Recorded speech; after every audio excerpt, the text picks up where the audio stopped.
8. अर्श, एक कहानी है ये, और ये कहानी आती है हिमाचल से, पहाड़ों से। ओके। ऐसी पहाड़ों की कोई भी कहानी मेरे दिल के बड़े करीब होती है। उनमें से ये भी है। कहते हैं 1900s में, इनफैक्ट 1909 में एक ब्रिटिश ऑफिसर थे जो शिमला में पोस्टेड थे, जिनका नाम था मेजर जॉर्ज वेस्टन। और ये जो है डाकशाही एक कैंट हुआ करता था हिमाचल में। तो डाकशाही कैंट में ये रहते थे एंड मेजर थे आर्मी में। तो इनको कोई बच्चा नहीं था।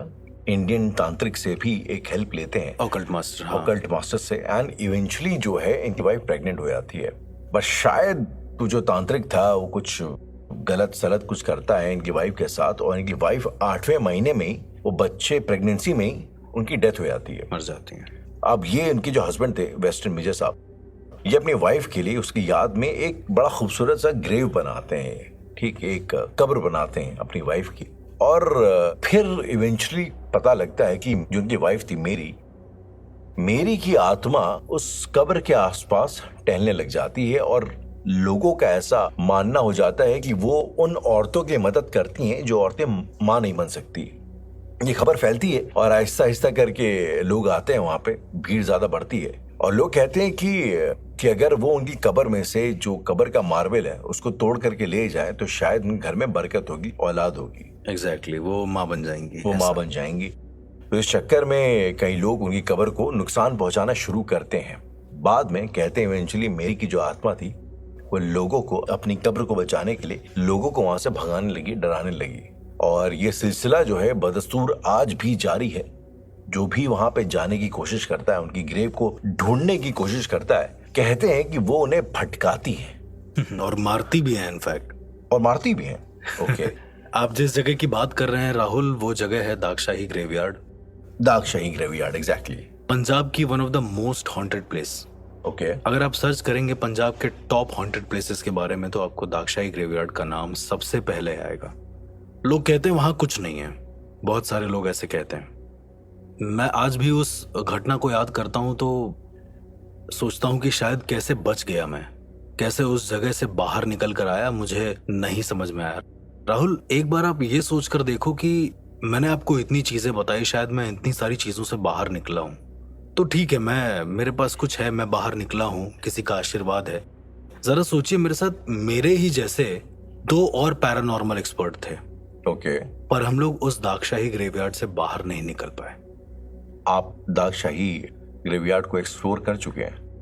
पूरा एक्सप्लोर कर चुके हैं, और ये हमारा पर्सनल एक्सपीरियंस है जो आज मैं आपको बताने वाला हूं। दरअसल हुआ कुछ यूं कि ऑनलाइन हमारी एक फ्रेंड बनी, हम सब ऑनलाइन ही दोस्त बने। उसके बाद मेरे साथ वो जो 2 और पैरानॉर्मल एक्सपर्ट थे, हम तीनों लोग इनफैक्ट एक पार्टी में मिले चंडीगढ़ में। ओके। मिलने के बाद मेरा जो एक और दोस्त था पैरानॉर्मल एक्सपर्ट जो था, वो हनुमान जी का बहुत बड़ा भक्त था, और उसमें से जो एक और पैरानॉर्मल एक्सपर्ट थे वो बहुत अच्छे साइकोलॉजिस्ट हैं इंडिया के। I don't want to reveal the name, और शायद उनका कंसेंट भी नहीं है तो मैं नहीं लेना चाहूंगा, बट मैं आपको एक किस्सा बताता हूँ बस केवल। इसके बाद हम तीनों मिले और हम तीनों ने अगला दिन अच्छे से स्पेंड किया साथ में। हमने सर्च किया कि क्या पंजाब में ऐसी कोई जगह है जो सच में हॉन्टेड है या फिर लोग सिर्फ झूठ ही बोलते हैं। ओके। कई सारे यूट्यूब वीडियोस देखे हमने, कई सारी रिसर्च देखी इनफैक्ट।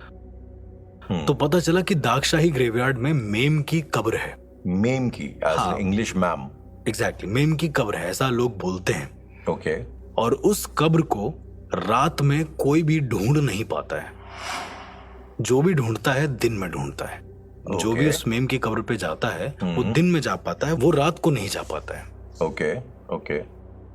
खैर, ये काफी इंटरेस्टिंग लगा, और भी 2-3 प्लेसेस देखी थी, तो हमने सोचा कि हम तीनों लोग चलते हैं। अच्छा, तीनों अलग अलग पद्धति से थे।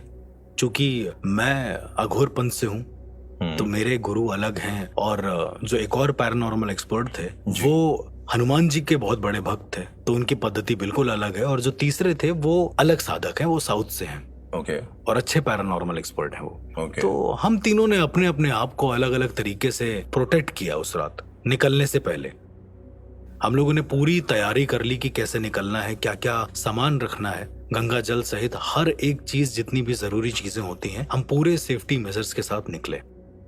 क्योंकि हमें समझ में आ गया था कि वो ऊर्जा बहुत खतरनाक है। कहीं ना कहीं जाने से पहले पता चल जाता है, एक सिक्स सेंस आपका बताता है इंसान का।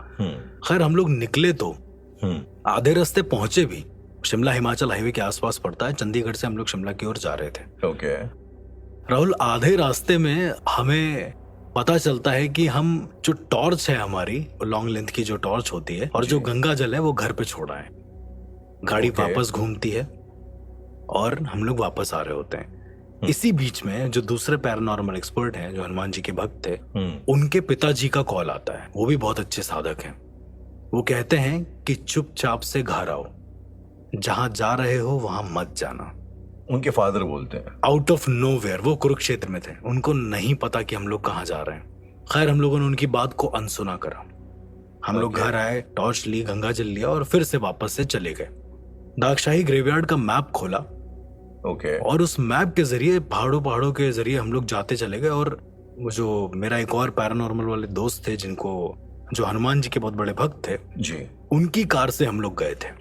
ओके। कार के अंदर तो हम सेफ थे, लेकिन कार के बाहर कितना सेफ थे वो नहीं पता, क्योंकि मैप हमें बार बार अलग अलग जगह ले जा रहा था। तो आसपास बहुत सारे लोग हम लोगों को दिखे रास्ते में जाते हुए। हमने पूछा कि दाक्षाही ग्रेवयार्ड कहाँ है। उन्होंने कहा हमें नहीं पता, किसी ने कुछ नहीं बताया। तो हमने कहा चलो छोड़ो, शायद रात हो गई, कोई बताना नहीं चाहता है। रात के करीब हम लोग 11 बजे के आसपास पहुंचे होंगे दाक्षाही ग्रेवयार्ड। ओके। उस मैप की सेम लोकेशन पे। लोकेशन पर गाड़ी रुकती है। हम लोग गाड़ी से उतरते हैं तो देखते हैं चारों तरफ अंधेरा है। उस साइड खाई है और इस साइड नीचे कोई शहर बसा हुआ है। हम लोग बीच में कहीं पहाड़ पर हैं ऊपर।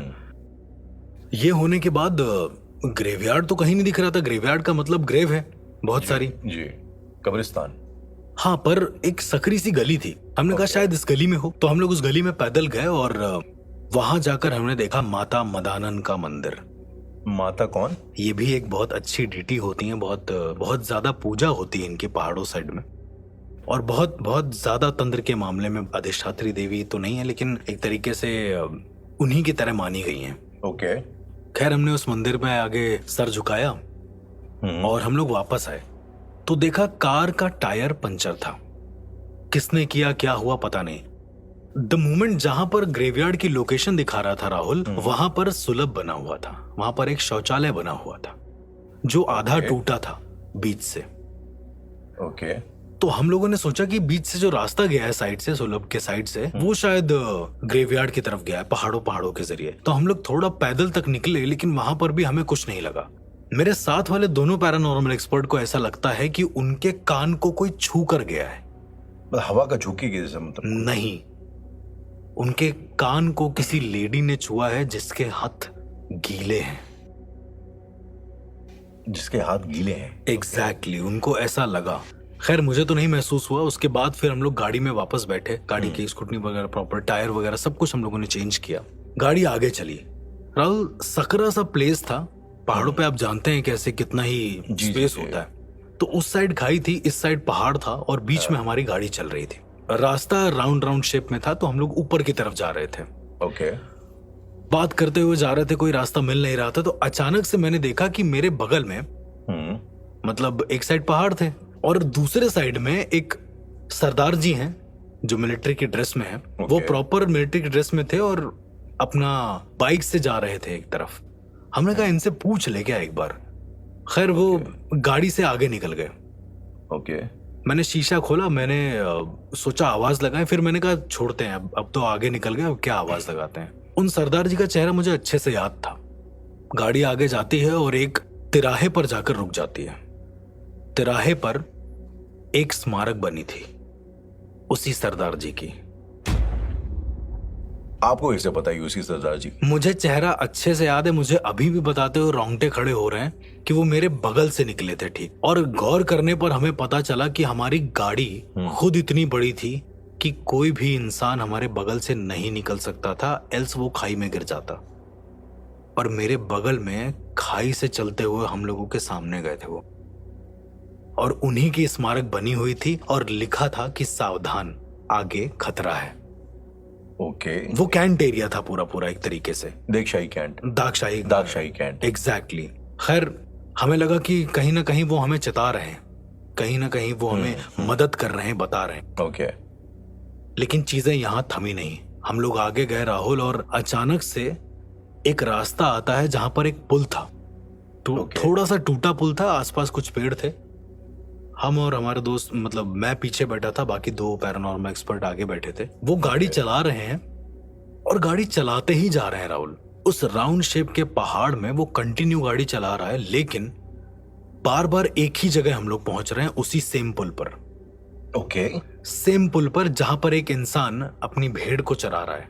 ये लूप हमें बाद में समझ में आया राहुल। करीबन 2 घंटे के बाद हमें वो लूप समझ में आया कि हम एक टाइम लूप में फंस गए हैं।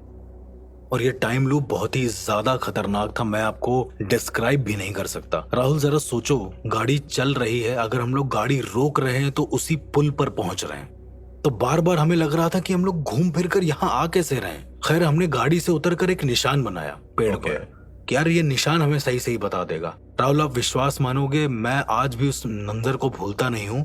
वापस से वो गाड़ी चल रही है, 1 किलोमीटर के बाद वापस से वही पुल आ रहा है। बीच के सारे रास्ते चेंज है, लेकिन 1 किलोमीटर के बाद वापस से वही पुल। हमने गाड़ी बैक करी, जाने लगे तो फिर से वही पुल आ रहा है। उस दिन हमें लगा कि शायद अब हम लोग बच नहीं पाएंगे। हमने अपने अपने गुरुओं को याद किया, अपनी अपनी चीजों को याद किया, और जैसे तैसे उस समय चक्र से बाहर निकले, पता नहीं कैसे। खैर आगे आए तो हम लोगों को एक खुला रास्ता मिला। उस समय चक्र से बाहर निकलने के लिए हम तीनों ने अपनी जितनी भी ताकत थी, जितनी भी शक्तियां थी, उसको, आपने अक्सर देखा होगा राहुल, गाड़ी के बोनट पर हम लोग एक स्वास्तिक बनाते हैं जी। तो हम लोगों ने अपनी उसी ऊर्जा के जरिए गाड़ी के बोनट पर जब वो बनाया है, तब हम लोग उस समय चक्र से बाहर निकले हैं, उस टाइम लूप से बाहर निकले हैं। आगे जाने के बाद हमें एक जंगल दिखता है जो हमारे साइड में था। एक कैंट टाइप का अच्छा खासा एरिया था वो। ओके। लोग भी रहते होंगे शायद से वहां पे। पर राहुल आप जरा सोचो, अगर कैंट एरिया में आग लग जाए तो पुलिस कितनी देर में आ जाएगी? मुश्किल से मुश्किल 10-15 मिनट। ये भी बहुत ज्यादा मुश्किल बता रहे हैं जब अगल बगल पूरी कैंट की छावनी हो। 5 मिनट एट मैक्स। राहुल हमने देखा है कि हमारे लेफ्ट साइड में जो जंगल था वो ट्रायंगल शेप में चल रहा है। जगह जगह ट्रायंगल शेप बने हुए हैं। ट्रायंगल शेप की आग मैंने आज तक नहीं देखी थी, एल्स वो हवन ना हो या फिर कुछ ऐसा ना हो। अच्छा, आगे के दोनों पैरानॉर्मल एक्सपर्ट को ये था कि हमें नहीं छेड़ना है, पर मेरे अंदर पता नहीं क्या आया, मैं गाड़ी से उतर गया। जब हम लोगों ने आग देखी तो मैं गाड़ी से उतर गया आग महसूस करने के लिए। और राहुल वो आग ठीक वैसे ही महक रही थी जैसे शमशान घाट में चिता महकती है। ओके। ऐसा लग रहा था किसी ने 50-60 बच्चों को जलाया हो वहां पर। 50-60 बच्चों को जलाया? क्योंकि वो चिता छोटी सी थी, वो सारी आग छोटी छोटी थी, लेकिन पूरे जंगल भर में आग थी। और ताज्जुब की बात यह थी कि पेड़ जल नहीं रहे। इतने घने जंगल में आग लगी है तो जंगल जलना चाहिए, पर वो बिल्कुल नॉर्मल था। खैर धुआं ज्यादा हो गया था और हम अंदर आ गए। गाड़ी जैसे ही आगे वाले ने बढ़ाई है, वो गाड़ी पिकअप ही नहीं कर पा रहा है, उठा ही नहीं पा रहा है। वो कह रहा है कि यार गाड़ी हम आगे ले रहे हैं तो गाड़ी पीछे जा रही है। हमें पहले बिलीव नहीं हुआ तो हमने टॉर्च जलाकर उसके एक्सीलरेटर, ब्रेक और क्लच पर नजर मारी तो वो एक्चुअली में रेस कर रहा था, पर वो गाड़ी आगे बढ़ नहीं रही थी। गाड़ी टायर कहीं कीचड़ में फंस गया था? नहीं, वो एक प्लेन रोड थी राहुल। गाड़ी आगे ही नहीं बढ़ रही थी, जस्ट लाइक किसी ने उसको पकड़ रखा है पीछे से, बहुत ज्यादा टाइटली। टायर घूम रहा था आपका? टायर भी नहीं चल रहा था, मतलब कोशिश ये थी कि पीछे जाए, पर ऐसा लग रहा था कि पीछे कोई दीवार है पूरी पूरी, कि हम लोग पीछे जा नहीं पा रहे हैं। खैर ये होने के बाद जब हमने सामने नजर डाली है तो हमने देखा है धुआं, जो जंगल से धुआं आ रहा था वो शीशे से करीब 5-10 मीटर की दूरी पर होगा। ओके। और जब हम लोगों ने बहुत कोशिश करके गाड़ी आगे बढ़ाई है तो वो धुआं स्टिल हो गया है राहुल, वो हवा वहीं पर रुक गई है। और उस धुएं में किसी बच्चे की आकृति दिखी हम लोगों को, किसी एक छोटे बच्चे की आकृति, और वो कुछ सेकंड्स के लिए थी, उसके बाद वो गायब हो गई वहां से। इसके बाद गाड़ी अपने आप चलने लगी। गाड़ी के चलते चलते जो हमने महसूस किया वो शायद किसी भी पैरानॉर्मल एक्सपर्ट के लिए दिल दहला देने वाला था। हमने ये महसूस किया कि हमारी जितनी सिद्धियां हैं जी, या हमारे पास जो भी आशीर्वाद है वो हमारे सामने खड़ा होकर रो रहा है। मतलब? मैं एक्सप्लेन भी ना कर पाऊं शायद इसको कि मुझे हम लोगों को कई सारी एंटिटीज एक साथ रोते हुए दिख रही थी। खैर गाड़ी आगे बढ़ती जा रही थी और हर रास्ते पर फिर से एक टाइम लूप आया और उस टाइम लूप में एक प्रेग्नेंट औरत अपने पेट पर हाथ रखकर खड़ी थी जिसके सर से खून बह रहा था लगातार। वो रोकने की कोशिश कर रही थी कि रुको रुको, ओके। लेकिन गाड़ी चल रही थी और हर 1 मिनट के बाद वो औरत दिख रही थी, हर 1 मिनट के अंतराल पर। जरा सोचो राहुल, 20 मिनट तक हम लोगों ने यही नजारा देखा है और ये लगातार हुआ है। खैर जैसे तैसे हम लोग अपने गुरु के आशीर्वाद से ही सही वहां से लौट कर आ गए। वापस आए तो हम सबके कान बंद हो गए राहुल, पता नहीं क्यों। हम लोग कुछ सुन नहीं पा रहे थे ठीक से। जब तक हम लोग चंडीगढ़ नहीं पहुंचे हम लोग कुछ नहीं सुन पा रहे थे। चंडीगढ़ आने के बाद हमारे साथियों में से एक की तबीयत बहुत ज्यादा खराब हो गई। ओके। इसके बाद हमने अपने गुरुओं से सलाह ली तो उन्होंने बताया कि जहां पर तुम गए थे वहां पर एक नहीं 50 मुंजाओं का साया है। 50 मुंजाओं का साया है? एग्जैक्टली, आपने सही सुना। क्या ये वो जिस औरत के प्रेत की बात होती, भूत की बात होती, बस वो अकेले नहीं है, और भी वहां पे एंटिटीज हैं? राहुल वो ग्रेवयार्ड है। ओके। अब जरा सोचिए वहां पर क्या हो सकता है। हम उस मेम की कब्र को तो नहीं ढूंढ पाए लेकिन उसकी एंटिटी को जरूर देख लिया हम लोगों ने।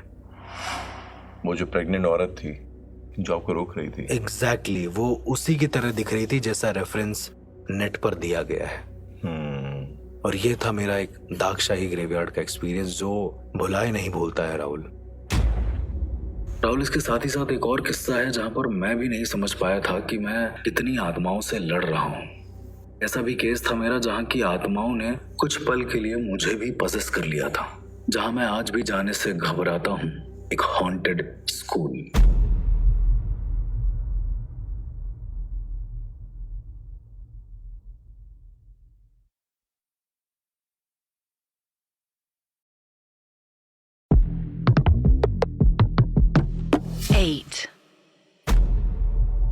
Welcome to Indian paranormal podcast. एक अजीब सी चीज है राहुल, हमेशा आप मुझसे सवाल कहते हैं, सवाल पूछते हैं, लेकिन आज मैं आपको एक ऐसा किस्सा बताने वाला हूं, एक ऐसा केस बताने वाला हूं अपना, जहां पर मैं 1 महीने तक नहीं समझ पाया था कि वहां पर कोई पोजेशन है या नहीं। मुझे लग रहा था कि वो सब कुछ नॉर्मल है। 1 महीना आपको ये पहचानने में लग गया कि ये पोजीशन है कि नहीं है? नॉट एग्जैक्टली पहचानने में, लेकिन मेरे साथ मैं खुद भी पजेस होते होते बच गया।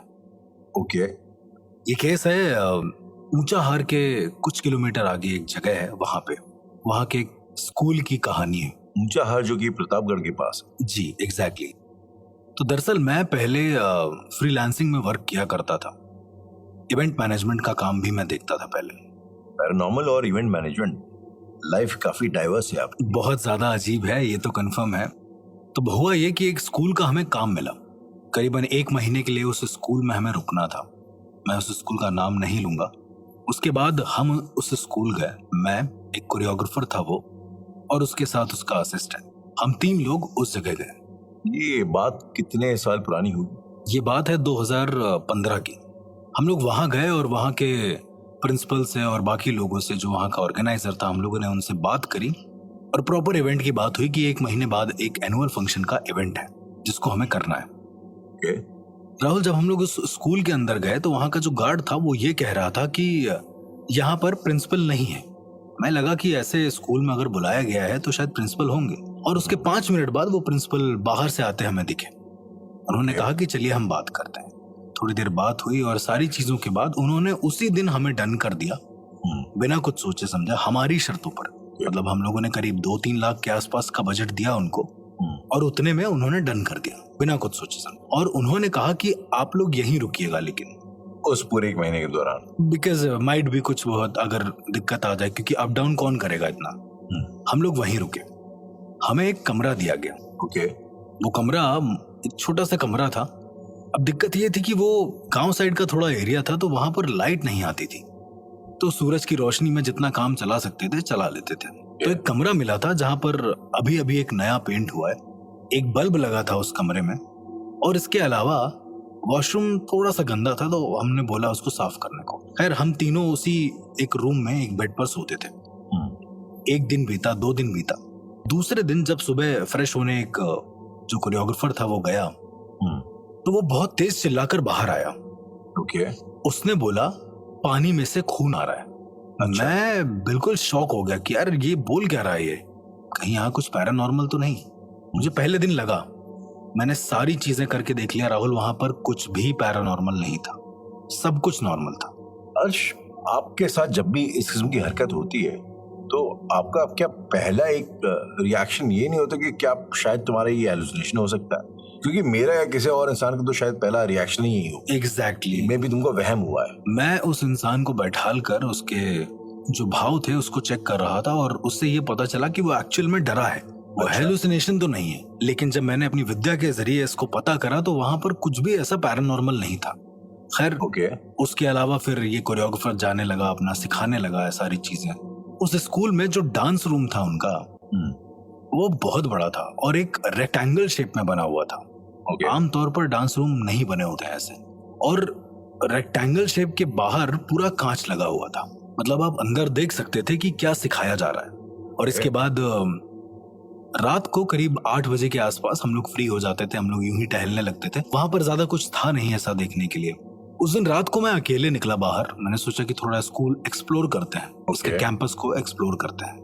2-3 बच्चे भी रहते थे जो वहां पे हॉस्टल बना हुआ था, छोटे छोटे कमरे थे, अच्छा खासा स्कूल था, बड़ा प्यारा सा, और अच्छे लोग थे वहां के। इनफैक्ट मैं बाहर निकला हूँ राहुल, मैं कुछ कदम चला हूँगा, मुझे अचानक से ऐसा लगा है कि जैसे बस्ता होता है ना किसी का, कोई बस्ता उठा के बहुत तेज भागता है, ठीक वैसे ही कोई भागा है मेरी आंखों के सामने से।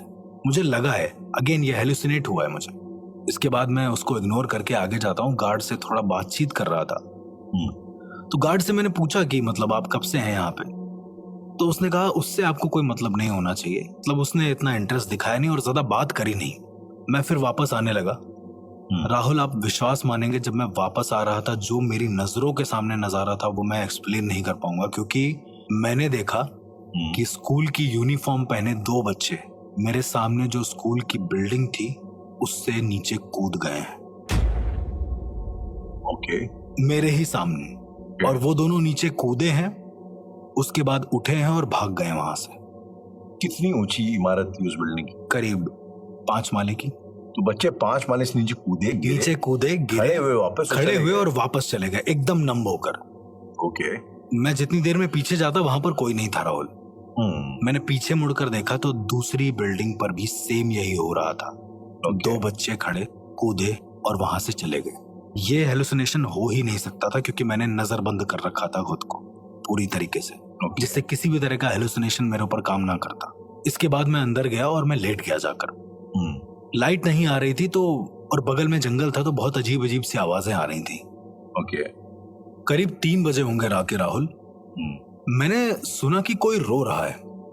मैंने अचानक से उठ के देखा तो मेरे बगल में वो कोरियोग्राफर सो रहा था और उसके बगल में वो असिस्टेंट, अपेरेंटली वो एज में भी छोटा था। ओके। और वो रो रहा था, छोटा असिस्टेंट। एग्जैक्टली। मैंने उसको पूछा, मैंने कहा शिवम आर यू ओके, क्या हुआ? वो और तेज तेज रोने लगा। ताज्जुब की बात ये थी कि जिसकी रेस्पॉन्सिबिलिटी पर वो आया था, यानी वो कोरियोग्राफर की रेस्पॉन्सिबिलिटी पर जो असिस्टेंट आया था, वो कोरियोग्राफर कोई रेस्पॉन्स नहीं दे रहा था। मैंने जब वापस से उसको उठाया तो वो उठा ही नहीं, वो चुपचाप से वैसे ही लेटा रहा। शिवम को भी मैं बोल रहा हूं तो शिवम मेरी तरफ देख नहीं रहा है, वो उधर मुंह करके रोता जा रहा है। मैं उठ के जाने लगा राहुल, तो अचानक से ये जो कोरियोग्राफर जो मेरे बगल में लेटा हुआ था, ये जोर जोर से हंसने लगा है। अब इस कमरे में, एग्जैक्टली, जो अभी तक रिस्पॉन्स नहीं दे रहा था, अब इस कमरे में शिवम के रोने की आवाज और इस अमन के हंसने की आवाज आ रही थी। अब ये मेरे लिए बहुत ज्यादा ताज्जुब की बात थी। अचानक से राहुल पता नहीं क्या हुआ है, मेरे सर में दर्द होना शुरू हो गया, हंसी और रोना एक साथ सुनते हुए। और मैं रो नहीं रहा हूं, मैं एकदम न्यूट्रल हो गया हूं, मेरी आंख से आंसू निकल ही नहीं रहा है। And that was the moment जब मैं शायद कुछ पल के लिए पजेस हुआ था। How can you say that? पता नहीं, क्योंकि मैं खुद के सेंसेस में नहीं था। खैर उसके कुछ सेकंड्स के बाद जैसे ही मैं होश में आया हूं, मैंने फिर से पूरा गुरु की कृपा लेकर सारी चीजें देखी कि वहां पर कुछ पैरानॉर्मल तो नहीं है, लेकिन कुछ भी पैरानॉर्मल नहीं मिला राहुल, कुछ भी पैरानॉर्मल नहीं था। तो आपने ये जानने की कोशिश करी कि वो क्यों रो रहा था, क्यों हंस रहा था, एंड मोर इम्पोर्टेंटली जो बच्चे कूदे थे? मैं समझ रहा हूँ आपके दिमाग में क्वेश्चंस होंगे, लेकिन शिवम को जब दोबारा उठा के मैंने पूछा तो शिवम बोल रहा था कि उसने सपना देखा कि उसकी मम्मी खत्म हो गई। और इस कोरियोग्राफर को जब मैंने उठा के पूछा तो उसने कहा मैंने एक बहुत फनी मोमेंट देखा था, इसलिए मैं हंस रहा था और रो रहा था। मैं समझ नहीं पाया कि एक बार अगर तुमको इतना ज्यादा मोमेंट दिख रहा है तो तुम इतना ओवर एक्सप्रेसिव कैसे हो रहे हो। उस दिन के बाद से राहुल मुझे ऐसा लगने लगा कि यहाँ पर कुछ तो है जो शायद मेरी समझ के परे है। इस स्कूल में कुछ तो ऐसा है। उसके अगले दिन बीते होंगे, करीब शायद हमें वहां पर 10 दिन बीत चुके थे। वहां का स्ट्रक्चर बड़ा अजीब सा लग रहा था उस स्कूल का। जब भी मैं क्लासरूम देखता था तो मुझे कुछ अच्छी वाइब आती नहीं थी।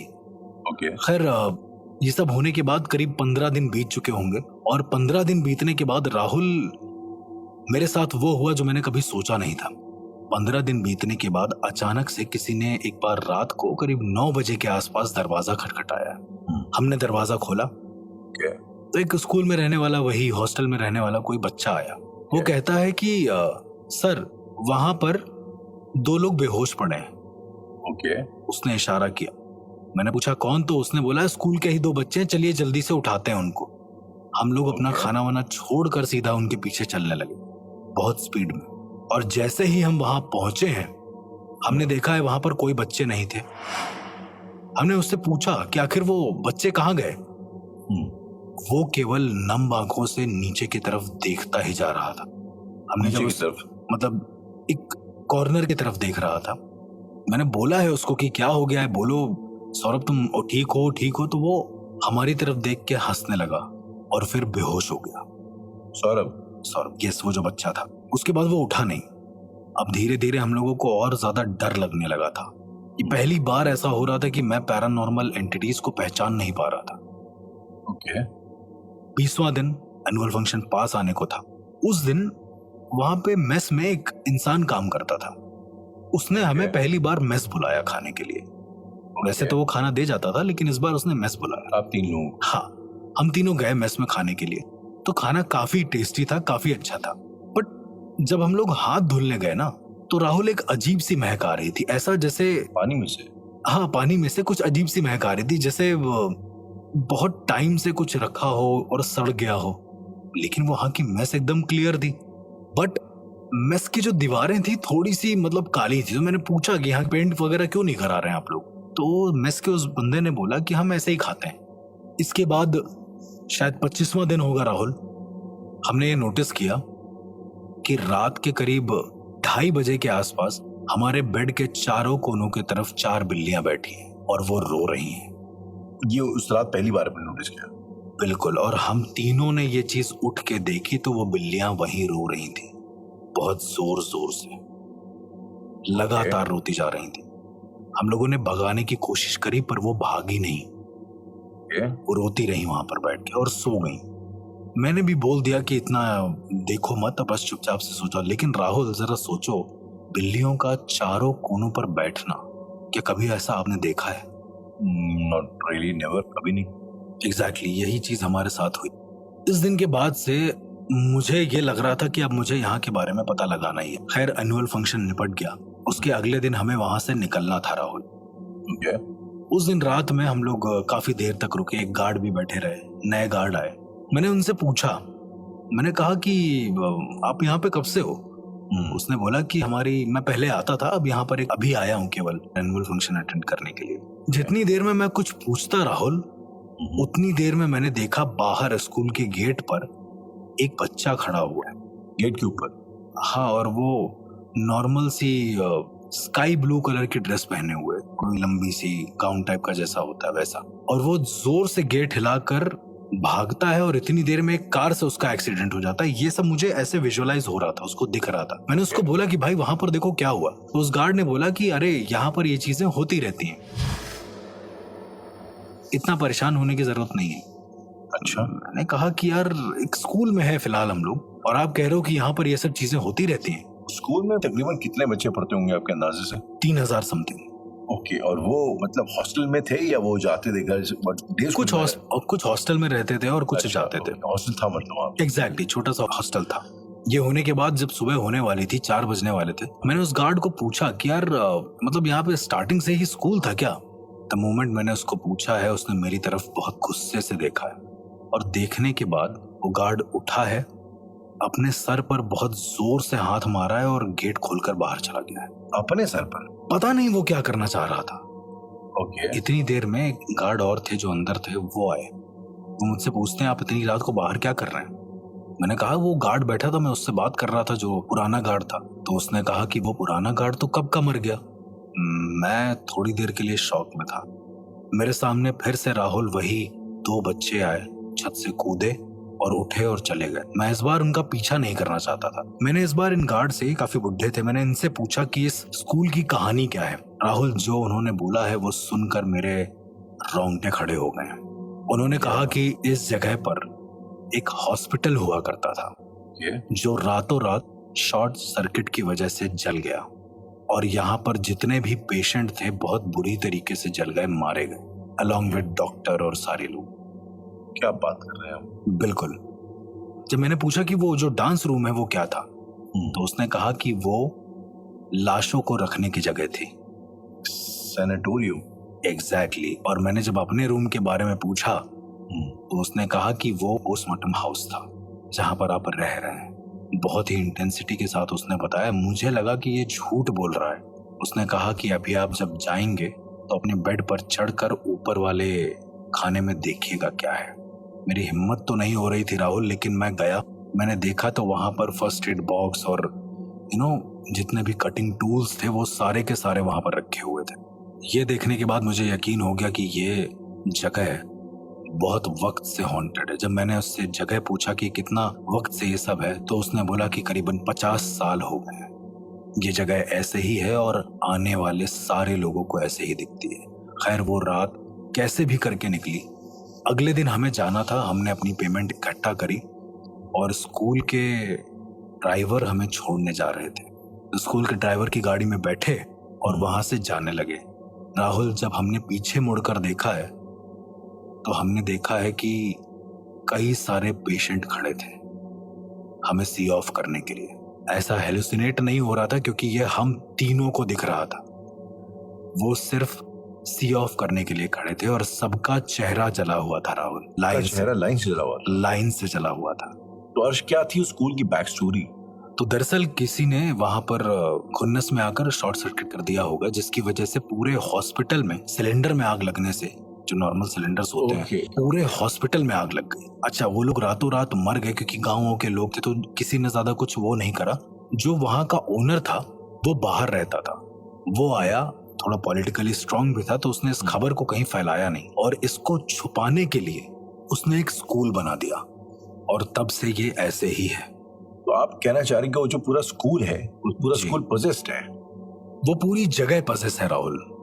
और वहां पर आज भी जो हॉस्टल में रहते थे बच्चे, उनको रात को नर्स दिखती हैं, उनको रात को पेशेंट दिखते हैं, उनको रात को बहुत लोग दिखते हैं।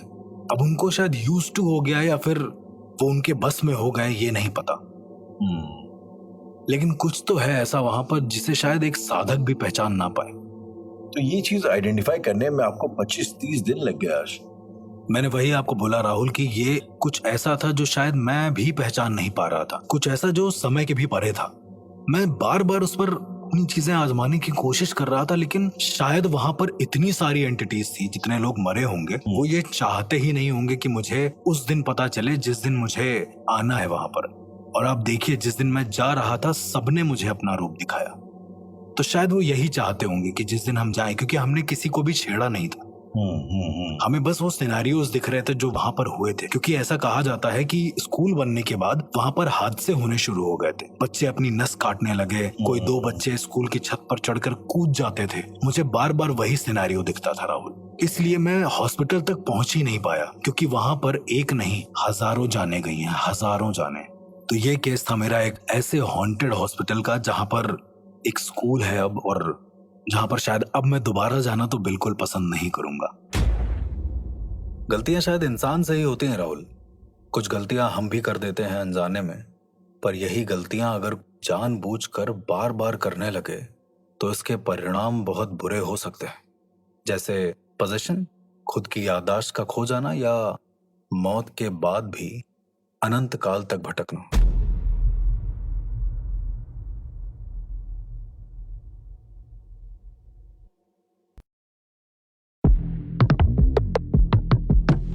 Eight. हर्ष, हमने इतने सारी पॉडकास्ट एपिसोड्स वगैरह में बातचीत करी है जी। पैरानॉर्मल के ऊपर। मी बीइंग अ स्केप्टिक, अब मुझे आहिस्ता आहिस्ता इन चीजों में इंटरेस्ट मेरा बहुत ज्यादा और बढ़ गया है। ठीक है। बट इस दौरान और like all through out my life, अगर मैं अपनी बात करूं तो मैं एक एग्नोस्टिक, एक स्केप्टिक रहा हूं। एज इन कि मैं इन चीजों को जानता नहीं हूं और मैं इस चीज को एक्सेप्ट करता हूं, लेकिन मेरे अंदर कभी ये नहीं रहा है कि मैं ऐसी एंटिटीज का निरादर करूं या मतलब ऐसा बोलूं कि ऐसा कुछ होता ही नहीं है और मुझे फर्क नहीं पड़ता, जो भी है। लेकिन मैंने कई बार ऐसा कई लोगों को अक्सर करते हुए देखा है कि वो जिन चीजों को नहीं समझते हैं, फर्स्ट ऑफ ऑल तो उसको एक्सेप्ट नहीं करते, दूसरा जो उनको एक्सेप्ट करता है वो उनको बेवकूफ बोलते हैं, एंड थर्डली एंड मोस्ट डिस्गस्टिंगली वो कई बार आउट ऑफ द वे जाके आउटरेजियस हरकतें करते हैं, अपना उनको प्रोवोक करने की कोशिश करते हैं। Exactly. आपने सुना होगा ना कि कॉलेज के लड़के थे, वो फलाना कब्रिस्तान में गए और वहां जाके भाई किसी ने बोतलें फोड़ दी, किसी ने वहां जाके दारू पी ली, जो कि बहुत गलत है मेरे हिसाब से। Exactly the whole point is कि आप चलिए किसी चीज में नहीं मानते हैं, आप नहीं मानते हैं इसलिए जरूरी नहीं कि वो चीज ना हो। मतलब जो चीज आपको नहीं पता वो होती नहीं है, ऐसा जरूरी नहीं है, हो सकता है कि आपको ना पता। सो आई एम प्रीटी श्योर आपने कुछ ऐसे केसेस भी अपने लाइफ टाइम में देखे होंगे जहां पे कुछ यंगस्टर्स ने अनइंटेंशनली मजाक में कुछ ऐसी हरकत कर दी जिसकी वजह से उन्हें शायद बहुत ज्यादा भुगतना पड़ गया हो। राहुल, मैं मजाक नहीं कहूंगा लेकिन उनकी बेवकूफी कहूंगा, क्योंकि जब तुमको पता है कि भूत प्रेत होते हैं लेकिन तुम मान रहे हो कि नहीं होते हैं और फिर उसके बाद उनका ही बुलाने का तुम प्रोसेस कर रहे हो, तो मेरे हिसाब से ये बहुत गलत है। एक कॉलेज के कुछ लड़के थे और लड़कियां थी जिन्होंने ये काम किया हुआ था। ओके, आपकी नॉलेज में थी? बिल्कुल। इससे भी पहले एक बंदा था जो मोस्टली कब्रिस्तान के बाहर बैठा करता था, गार्ड था वो वहां का। ओके। तो हुआ ये कि एक रात अचानक से उसकी मौत हो गई। उस गार्ड की मौत हो गई? हार्ट अटैक आ गया उसको। If काफी you are बुढ़ा था। okay sharing, क्या आप ये बता सकते हैं कि ये किस्सा कहाँ का है? और कानपुर का ही है ये कानपुर किस्सा, का ही। कब्रिस्तान का कानपुर का ही है। ओके। और मेरे घर से 5-6 किलोमीटर दूर का किस्सा है। तो वो गार्ड अंकल बैठते थे और फिर उनकी अचानक से एक दिन अनटाइमली मौत हो गई। ओके। ठीक है, हार्ट अटैक आ गया और जो भी देखा उन्होंने कब्रिस्तान में, जैसा भी होगा। अच्छा, वो मुस्लिम थे। उसके बाद उस कब्रिस्तान के बाहर नौकरी लगी है एक हिंदू की। ठीक है, okay. Guard, as a guard, शायद उसको जरूरत होगी, जो भी होगा उसका, वो वहां पे गया। वो अपने आप को बहुत ज्यादा एकदम दिलेर मानता था। ठीक है। ओके। हालांकि अब ये किस्से आम शहरों में देखने को मिलते नहीं है कि मतलब यहाँ पर भूत प्रेत है या कुछ ऐसा है, क्योंकि यहाँ की ऊर्जा इतनी डिस्टर्ब्ड है। वो कहने लगा कि मुझे किसी चीज से डर नहीं लगता। वहां आते जाते हर एक इंसान को कहता था, उनको चैलेंज करता था कि हमें भूत दिखा के दिखाओ। कब्रिस्तान के आसपास वो कब्रिस्तान का गार्ड खड़ा होके कहता था कि यहाँ पर भूत वूत नहीं है, अगर तुम्हें डर लगता है तो। क्योंकि लोग सलाम करके जाते थे, कुछ लोग होते थे जो इज्जत में सलाम करते थे, कुछ लोग कहते थे, ऐसे ही याद आते थे 1-2 यूट्यूबर की, यार यहाँ पे भूत है या नहीं है। तो वो उनके साथ मिलकर अंदर मजे करने लगता था। वो चला जाता था। हाँ, एक बार एक यूट्यूबर की बात है, काफी फेमस नहीं था वो यूट्यूबर, तो उसके साथ ये अंदर चला गया। कुछ पैसे, हाँ, कुछ पैसे दे दिए होंगे उस यूट्यूबर ने। और ये जो गार्ड था, मतलब वही रहा होगा करीब 28 साल के आसपास का। ओके। ये लेकर चला गया उन यूट्यूबर को अंदर। 2 यूट्यूबर्स थे। ओके। अंदर जाके वो लोग कह रहे हैं कि यहाँ पर अब भूत है, भूत आने वाला है, थोड़ा सारे लोग बच कर रहे हैं और ऐसा हो जाएगा, वैसा हो जाएगा। और फिर इसको पैसे से दिए थे कि तुम भूत बनकर आना पीछे से और ऐसा ऐसा होगा, जो भी उन्होंने स्क्रिप्टेड में करा हो। इन लोगों ने वही करा अंदर। तब से वो यूट्यूबर यहाँ पर आने लगे हर महीने। अच्छा, उसके देखा देखी और भी यूट्यूबर आने लगे। फिर क्या हुआ, एक लड़की आई यूट्यूबर्स में। ठीक है, उसने बोला कि हमें भी यहाँ पर हॉन्टेड व्लॉग बनाना है। हॉन्टेड व्लॉग्स ही बनाती थी। ओके। गार्ड को पैसे दिए और करीब 3000 रुपए दिए। सोचिए आप, अंदर जाने के केवल 3000 रुपए। ठीक है। अंदर चले गए। उस दिन किसी का इंतकाल हुआ होगा और वो वहां पर कब्र में फूल वूल चढ़े होंगे, सब लोग वहां से गए होंगे। उसके ठीक बाद रात में जब कोई नहीं जाता है तब वो लड़की और ये गए अंदर। ओके अब अंदर जाने के बाद ब्लॉग बना रही है कि हाय गाइस मैं आज यहाँ हूँ और ऐसा ऐसा करके, विच इज वेरी रॉन्ग। किसी के मरने की जगह पर जाकर तुम ये सब करोगे। एग्जैक्टली। फॉर अ मोमेंट यहाँ पे जो भी हमारे लिसनर्स हैं मैं उनको बोलना चाहूंगा कि नॉट जस्ट कि मैं हम लोग इसको पैरानॉर्मल के पॉइंट ऑफ व्यू से बोल रहे हैं, बट कोई मरा है यार गाइस वहाँ पे, यू नो, किसी के इमोशंस उससे जुड़े हैं। लाइक आप किसी की फैमिली के इमोशंस के साथ खेल रहे हो, अगर आप कुछ ऐसा सोच भी रहे हो तो so it's wrong on so many levels. Exactly. और ये होने के बाद अंदर जाकर वो सेल्फीज लेने लगी और वीडियो बनाने लगी हर एक कब्र के ऊपर चढ़ के।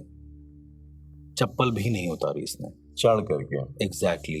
और ना उस इंसान ने मना किया, जुगाड़ था वहां पे। हाँ वो भी साथ में साथ दे रहा था, वो भी वीडियो बना रहा था, वो भी ऐसा कर रहा था। ओके द मोमेंट ये सारी चीजें हो रही थी, गार्ड को उसने वीडियो दिया बनाने के लिए। एक कब्र के ऊपर वो खड़ी हुई है, उसने कहा है कि मेरी सेल्फी लो यहाँ पे। उस गार्ड ने वीडियो बनाया है, सेल्फी ली है। ओके वीडियो बनाने के बाद अक्सर हम लोग चेक करते हैं फोन में, राइट। उस गार्ड ने फोन में चेक करा है, उसका ध्यान फोन पे था। उसने देखा है कि उस लड़की की आंखों से काले आंसू निकल रहे हैं, जिसका वीडियो बनाया उसने। उस वीडियो में जब उसने ऊपर देखा है तो वो यूट्यूबर वहां नहीं थी, वो लड़की वहां पर नहीं थी, गायब हो गई थी वो लड़की। ओके उस गार्ड ने पूरे कब्रिस्तान में ढूंढ डाला लेकिन वो लड़की नहीं दिखी, लेकिन उसका कैमरा इसके हाथों में अभी भी था। जरा ध्यान से सुनिएगा राहुल, क्योंकि ये बहुत दिल दहला देने वाला था। उसके बाद से इस गार्ड ने नौकरी छोड़ दी थी। ओके उसके हाथ में जो कैमरा था उसमें कुछ फोटोज थी। देखा तो एक लड़की की फोटो थी उसमें। उसने पुलिस को बुलाया गार्ड ने और बोला, जो भी मामला था पूरा पूरा बताया, अपनी गलती भी मानी इनफैक्ट, ऐसा करके, या जो भी कहा होगा उसने। जब पुलिस ने उस फोटो को सर्कुलेट किया तो पता चला कि जिस दिन ये यूट्यूबर दिखी है ये एक्चुअली उसी कब्रिस्तान में जाकर दफन हुई है उसी दिन। ओके और ये उसी की रूह थी जो इससे आकर इसको पैसे दिए और उसके बाद अपना अस्तित्व दिखाकर चली गई। और इसको बहुत शर्मिंदगी महसूस हुई ये सब देखकर कि वो चंद पैसों के लिए आत्माओं के साथ खेल रहा है। मतलब ये लड़की वही लड़की थी जो उस दिन सुबह दफनाई जा रही थी। ओके मैंने आपको कहा था ना किसी को दफनाया जा रहा था, फिर उसके बाद ये आई, तो ये वही लड़की थी। कभी कभी आत्माएं भी आती हैं हमें बताने के लिए कि तुम जो कर रहे हो वो गलत है, एहसास दिलाने के लिए। एहसास दिलाने के लिए। ये तो एक छोटा सा किस्सा था जो मैंने आपको बताया जी। कहा जाता है आमतौर पर ऐसी लड़कियां जिनके अंदर बहुत सारी ऐसी इच्छाएं होती हैं वो प्रेतनी बन जाती हैं। प्रेत के बारे में आपने शायद बहुत सुना होगा राहुल। जी, अक्सर हम लोगों ने डिस्कशन भी किए प्रेत के ऊपर। एग्जैक्टली। कुछ लड़कियां जिनकी अधूरी इच्छाएं रह जाती हैं, जिनके अंदर बहुत सारी ख्वाहिशें होती हैं और वो उसी के साथ कुंवारी मर जाती हैं। ऐसा कहा जाता है कि भले ही वो डायन हो या ना हो अपने जीवन काल में, मरने के बाद उनकी आत्मा चुड़ैल योनि को प्राप्त हो जाती है अचानक से, अगर उनके अंदर बहुत तीव्र इच्छा है किसी चीज की। ओके। और ये होने के बाद उसका परिणाम बहुत गलत होता है, क्योंकि प्रेतनी की सिद्धि बहुत खतरनाक सिद्धि होती है। इसको सिद्ध करने वाला साधक शायद मतलब उसको अपना परिवार छोड़ना पड़ जाता है, उसको जिंदगी में सबसे दूर होना पड़ जाता है। एक केस था, ये केस प्रेतनी का ही था, ये किसी सिद्धि का केस नहीं था दरअसल। अच्छा। ऐसे ही कुछ 4 लड़के थे और 2-3 लड़कियां थी। मस्ती मस्ती में इन्होंने सोचा कि आज आत्माओं को बुलाते हैं। ये जो ये लोग करते हैं ना यंगस्टर्स लोग, ये बहुत खराब है फिलहाल। एग्जैक्टली, ouija बोर्ड और इन सब एग्जैक्टली। इस्तेमाल कर। तो इन्होंने सोचा कि बुलाएंगे, तो इन्होंने एक लड़की को टारगेट किया, उसमें से उसका बाल तोड़ा, नींबू में लपेटा, उस पर सुई चुभोई और उसके ऊपर सिंदूर डालकर यूट्यूब से मंत्र निकालकर बोलने लगे अपने ही ग्रुप में से, अपने ही ग्रुप में, फ्लैट में बैठ के। अब ये करने लगे और उस लड़की को बार बार टीज करने लगे कि तुम्हारे ऊपर अब भूत आएगा, भूत आएगा। जो लड़का बार बार ये कर रहा था वो थोड़ा शरारती किस्म का था, बार बार उससे कह रहा है कि तुम्हारे ऊपर भूत आएगा, ऐसा होगा वैसा होगा। पर उस रात कुछ हुआ नहीं राहुल। ओके। उसके अगले दिन इस लड़की के बाल झड़ना शुरू हो गए। अच्छा। राहुल आप विश्वास मानेंगे, करीबन 1 महीना बीता होगा, इस लड़की के सर पर एक भी बाल नहीं था। ये लड़की गंजी हो चुकी थी पूरी। ये केस कहाँ का था वैसे अर्श, अगर आप बता सके तो? ये जो केस था ये बाराबंकी, आपने शायद नाम सुना होगा। जी ऑफ कोर्स। वहाँ के ही कुछ लोग थे, पर ये केस कानपुर में ही हुआ था। ये वहाँ के कुछ निवासी थे जो यहाँ पर रह रहे थे, उनका था। ओके 1 महीने के बाद उस लड़की के सर पर बाल नहीं रहे। ओके। अच्छा, ये जो शरारती लड़का था, इस 1 महीने में इस लड़के को बहुत अजीब अजीब एक्सपीरियंस होने लगे। उसके घर का खाना अपने आप से सड़ जाता, इसको उतने नोटिस नहीं किया। 1 महीने के बाद इसने देखा कि ये अपनी माँ के बगल में सो रहा है। इसकी माँ उठी हैं, बाल खोली हैं और उसके बाद कहीं जाने लगी। ये धीरे धीरे उनके पीछे जाने लगा, पर इसे लगा कि शायद मम्मी पानी वानी पीने जा रही, फिर ये सो गया। तो उसने 10 दिन तक इग्नोर किया, पर 11वें दिन ये अपनी मम्मी के पीछे चला गया। ये चीज डेली होती थी जो आप बता रहे कि मदर का बाल खोल के कहीं भी जाना? हाँ, पहले तो उसको नॉर्मल लगा, फिर ये जब इसने पीछा किया जिस दिन, उस दिन इसने देखा कि इनकी मदर जो है ये एक नाले में अपना पैर डालकर बैठी हुई है, कुछ मंत्रोच्चारण कर रही हैं घर के बाहर जाके, और उनके बाल पूरी तरीके से खुले हुए हैं। ओके। खैर ये होने के बाद उसको थोड़ा डर लगा और फिर वो अपने घर आया वापस। जब वो सो रहा था तो अचानक से क्या देखता है कि इनकी माँ इसकी छाती पर बैठी है। ओके। और वही मंत्रोच्चारण करते करते करते करते वो बेहोश हो गई अचानक से। इसको बहुत डर लग गया इस बंदे को।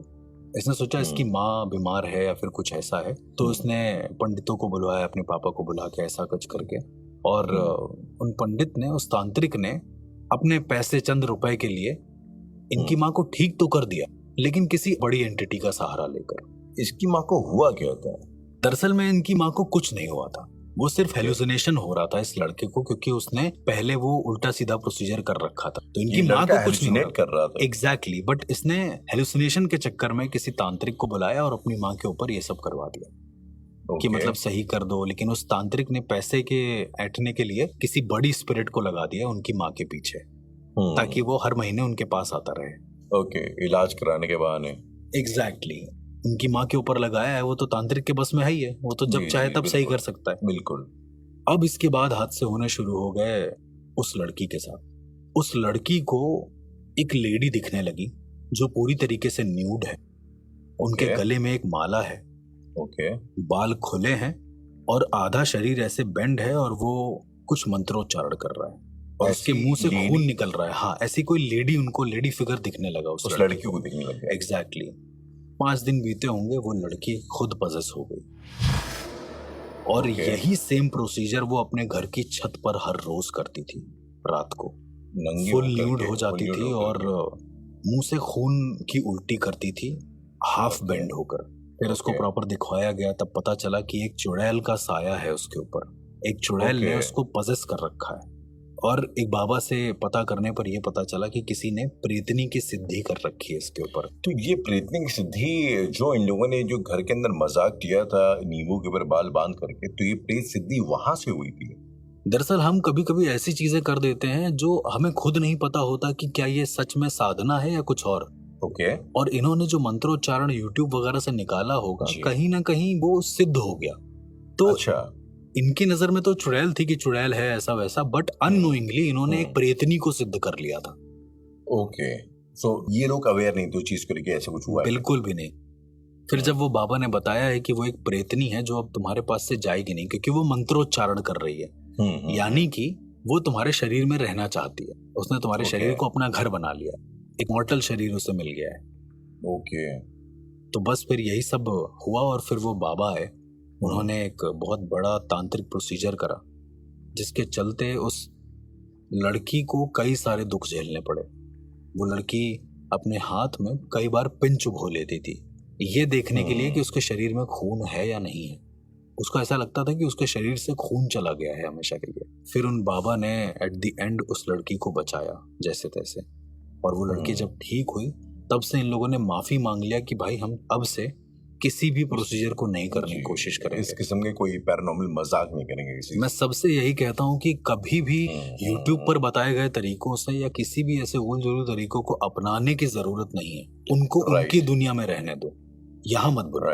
काफी जो बच्चे स्कूल के और जो कॉलेजेस के होते हैं हर्ष, तो एक बड़ा डेयर डेविल वाले काम होते हैं जी। आई एम प्रीटी श्योर आपको पता होगा ना कि आधी रात कब्रिस्तान में चले गए, या मुझे याद है आपने केस बताया था जिसमें किसी ने, कोई जिन वाला केस था, किसी ने किसी पेड़ के नीचे जाके यूरिनेट कर दिया था। केस ऐसा था कि हिंदू और मुस्लिम मतलब दो दोस्त थे आपस जी। में, दोनों का धर्म अलग अलग था। इन लोगों ने नशे की हालत में, हिंदू वाले ने कब्रिस्तान के बाहर वॉशरूम कर दिया था और जो मुस्लिम वाला था उसने एक शमशान के बाहर वॉशरूम कर दिया था। ओके। और उसके बाद से फिर ये ऑल्टरनेट पोजीशन का केस था जिसमें ये दोनों मारे गए। Right, so I really insist अर्श, अगर आप जो लिसनर्स हैं उनको बता सकें यार कि इस किस्म की जो हरकतें हैं वो ना करें। मैं सिर्फ ये कहना चाहूंगा कि जो भी अननोइंगली जानबूझकर या फिर उसको पता है कि इन सबसे नुकसान होगा फिर भी ये हरकतें करता है, तो this leads to death, worse than death, मेरा ऐसा मानना है। उनको छेड़ना नहीं चाहिए, उनकी रेस्पेक्ट करो, उनको हाथ जोड़ो, वहां से अलग हट जाओ, क्योंकि तुम्हारी दुनिया अलग है, उनकी दुनिया अलग है। इसी पॉइंट पे जो सिनिक हैं उनके लिए आप अर्श क्या कहना चाहेंगे, जो इन सब चीजों को नहीं मानते?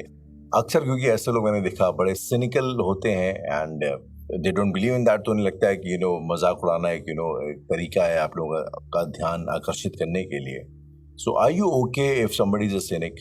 Yes, I am very okay, क्योंकि वो उनकी जिंदगी का अपना हिस्सा है।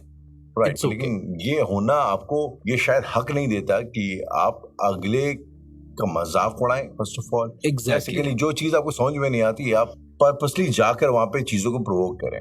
बिल्कुल नहीं कर सकते, क्योंकि अगर आपने ऐसा किया तो फिर आप सिनिक हो, फिर आप एथीस्ट हो, आप नॉन एथीस्ट हो, आप कुछ भी हो, आपको वो ऊर्जा अपना प्रभाव दिखाएगी। उदाहरण के तौर पर एक बल्ब अगर जल रहा है, आप दूर से देख रहे हो तो ठीक है, अगर आप उसको टेस्ट करने पर आ गए ना कि उसमें कितनी ऊर्जा है, तो या तो आपको करंट लग जाएगा या तो आपका हाथ जल जाएगा। ऊर्जा को आप छू नहीं सकते हो, जबरदस्ती नहीं कर सकते हो उसके साथ। राहुल, कहा गया है पहाड़ों में छल होता है, हेलुसिनेशन होता है, पर इसके साथ साथ पहाड़ों में कई सारे अर्बन लेजेंड भी माने गए हैं जिनका रहस्य आज तक कोई जान नहीं पाया है। मेरा एक ऐसे ही फीमेल एंटिटी के साथ इनकाउंटर हुआ था शिमला में, जिसकी कल्पना खुद मैंने भी नहीं की थी, और उस भयानक शक्ति का नाम था किचकंडी।